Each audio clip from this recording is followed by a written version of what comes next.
This is Selma Schimmel for the Group Room in Chicago for the ASCO meeting, where our discussion continues with so many of the physicians kindly taking time out to be with us. And right now we're joined by Dr. Lidia Schapira, who is a breast medical oncologist at Massachusetts General Hospital, where she is also assistant professor in the Department of Medicine at Harvard Medical School. Welcome.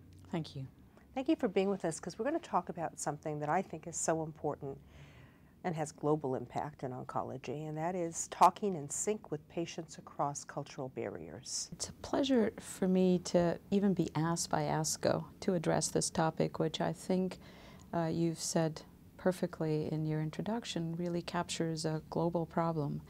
And perhaps if we get to the essence of this question, it is that every person with cancer should expect or has a right to be seen as a person with their own beliefs, with their own knowledge and ideas about how and what kind of treatment works for them. So the problem is really global.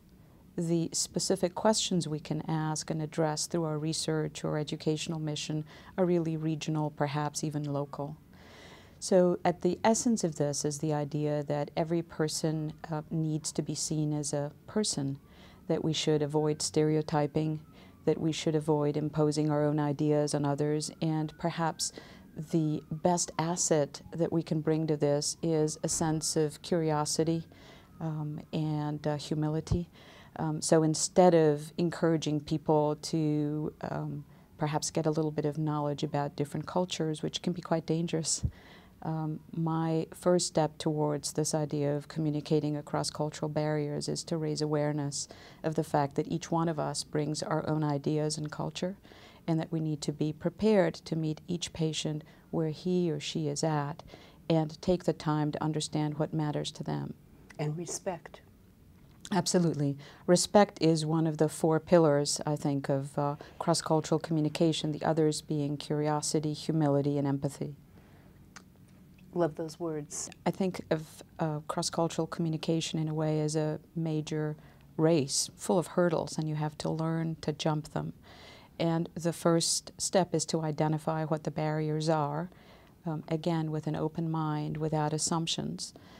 This is the kind of work, for instance, that anthropologists and ethnographers do so well. They go in someplace and they study and they try to figure out what it is that's keeping people from doing certain things, or perhaps what are the strengths of a given culture. So again, with an open mind to identify the barriers, perhaps to cancer screening or to actually getting care, whether they have to do with gender issues or perhaps assumptions about the fatality of cancer or perhaps lack of access, and try to chip away at each one of those. And it takes an incredible amount of determination and discipline and resourcefulness. And I think one of the things that you can learn by actually studying other cultures or by making these visits is just how resourceful people are and how determined. It is my intuition, which I think is confirmed by science and knowledge, that most people want to live and most people want to live well. So we can't assume that people aren't getting screening or care because they don't want to. I think that it's much better to think that everybody wants clean water and a long life, and to have the opportunity to live well and see their families and be loved and be respected. So if that's not happening, I think it's up to us, those who have the knowledge and the know-how and the resources, to try to go in with a little bit of humility and try to figure out how to deliver. Vital Options tried and successfully helped a program developed in Ghana, Africa. And the obstacle there was that the village chiefs were not going to let the women go to, these Western-styled hospitals. This was breast involved again. And so the program evolved now that the village chief comes with these women to a support group setting. So the village chief is getting educated, and it's the first outreach for the women then to get integrated into their hospital setting. But it's been sanctioned by the village chief because he has come along, and it's been now demystified for the leader. That's exactly right. And I think we could use those kinds of examples even in our practices here at major cancer centers when somebody comes in and, for instance, we have an unusual refusal of therapy or an unusual request which we don't understand. You know, it would be so nice if we just took the time to try to decode that and figure out where the refusal stems from, and perhaps if it is something that's culturally imposed, even to invite somebody who can be a cultural referee to come in and be part of this. Now, let's be perfectly honest about this. It takes time. It takes not just a willingness to do it, but it takes time.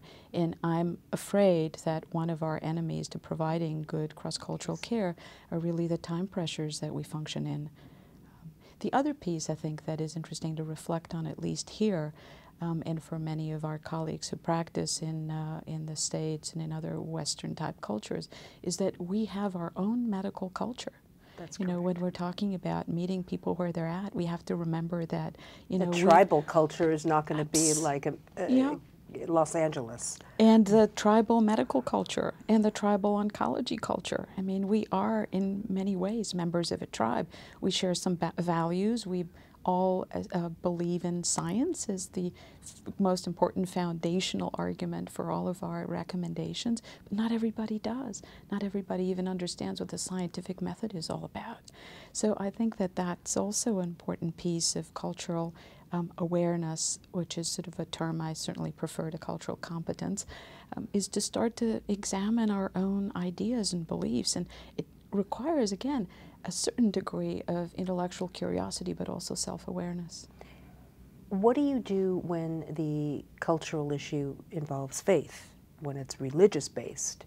When there's an issue of faith that crops up, my approach is to think about it in the same way that I do any other, perhaps, objection to therapy or refusal of therapy or something that I don't understand. So the first thing I do is to ask my patient perhaps to clarify what that faith-based belief in. Then perhaps if it's really important, such as refusing to treat a child for leukemia, say, it's not exactly what I do, but that's an example that most people can engage with or relate with. It would be to take the time to bring in somebody from the faith who can actually explain it and translate it. And I think when you go through those exercises, for the most part, you can negotiate things and end up with something that makes the most sense and ends up being the ethically, morally right thing to do. I think what you're doing is fabulous and important, and what a gift you're giving not only to patients but to the next generation of doctors. Thank you so much. Thank you so much to you, Dr. Lidia Schapira, who is a breast medical oncologist at Massachusetts General Hospital, where she is also assistant professor in the Department of Medicine at Harvard Medical School.